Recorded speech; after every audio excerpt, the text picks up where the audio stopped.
everybody. I'm Laura Trump coming to you from my home in New York. The American people know injustice when they see it, and they demand justice for those who perpetrated a hoax against Donald Trump. Joining me is America's Mayor and the host of the Common Sense podcast, Rudy Giuliani. Mr. Mayor, we are so excited to get you on the show. Thank you for being with us. Thank you. Thank you very much. Well, you're a perfect person to talk to on this because from the very beginning, you have been one of the folks out there all along who has said when it comes to Russia, when it comes to Russian collusion, when it comes to Michael Flynn, when it comes to all that the Democrats have tried to do to Donald Trump and anyone who is seemingly his ally, it's all been a hoax. There's new proof now, Rudy, that this was for sure, without a doubt, a witch hunt all along from the very beginning against President Trump. So how high does this scandal go? What do we know now, and just how rotten is this thing? Well, I think now we can appropriately call this Obamagate, because the big question left is, what did Obama know? And right. We know it, much like Watergate. And I think you're justified in calling it that because several of the co-conspirators, Strzok, Page, said in text that POTUS wanted to know all about it. Right. So we have two of the principal co-conspirators saying that the boss wanted to be briefed. Now, they could be telling the truth, they could be lying, but it has to be investigated. So Obama becomes now the major question. Did he know from the beginning that they had concocted this completely false Russian collusion story? And did he know about the unmasking? Right. Because they were in his office on January 5th. All the unmaskers were basically in his office on January 5th. It's hard to believe they didn't talk about it. Right. And the fact is, it is very, very unusual not to have unmasking, but to have so many people do it. I mean, 7 people? Yeah. It's like they were in a frenzy to unmask Flynn. And they wanted to unmask him because they wanted to get him out of the way because they had a plan to oust the President of the United States. They knew what they were going to do. Yeah. They were going to try to frame President Trump, and they wanted Flynn out of the way because Flynn they didn't trust, and they thought he would know their tactics. They were hoping the new administration couldn't conceive that anybody would actually try to overthrow the government. And all of that was done to clear a path so that Strzok and Page and Comey and Brennan, Clapper, all the people you see. The real question is, who did the leaking?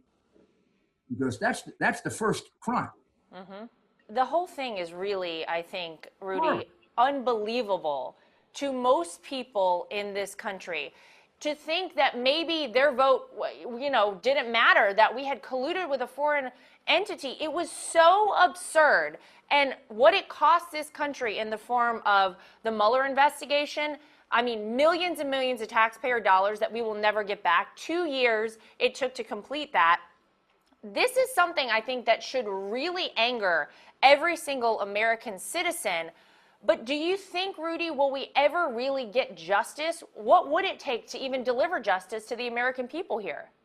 Well, I think it's absolutely necessary that we get justice, because beyond just us who were hurt very, very badly, the president, his family, people around him, people in the White House, my goodness, I can't tell you the stories I was told when I was representing the president in this investigation about how they basically tortured the kids in the White House. I mean, Yep. I've never seen prosecutors operate like this. You'd think they were investigating bin Laden, arresting people at 4 o'clock in the morning, breaking into lawyers' offices, putting Manafort in solitary confinement for 7 months, and taking him out to try to get him to lie. It's much worse than the American people realize. You have to be in the middle of it to realize. And I didn't believe when I started. I thought the whole thing about a deep state was a little bit exaggerated. It's now underestimated. Right.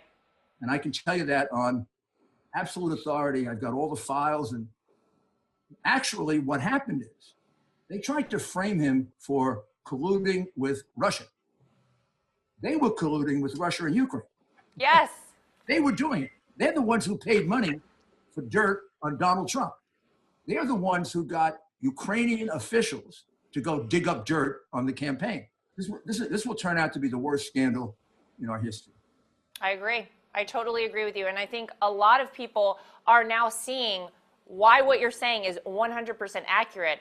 The interesting thing here is we now have the supposed Democrat nominee for president, Joe Biden, who is now wrapped up in this scandal as well, Rudy. It's very interesting to watch all this play out.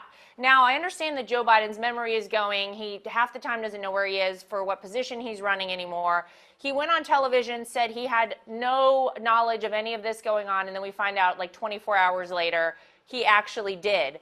So considering Joe Biden's involvement in this scandal and his record, by the way, on the economy and China, so many other things on which he has been wrong throughout his entire career as a politician for decades now.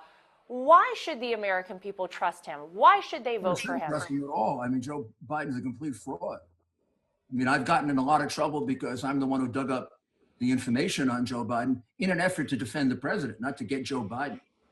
Joe Biden's been taking money for 30 years. Joe Biden plagiarized in law school. Yes. He was a liar in law school. He was a liar as a senator. His brothers have been making money off his office since 1980. They sold out in Iraq, and then they sold out in the Ukraine so that the son could get a job. It's $1 billion investment in a ridiculous fund by China. China's his partner. The vice president is negotiating with China, and his son is a partner with the Bank of China, which is owned by China. And that's not a conflict? Imagine if that happened in our administration. Oh, my God. Could you imagine for a second?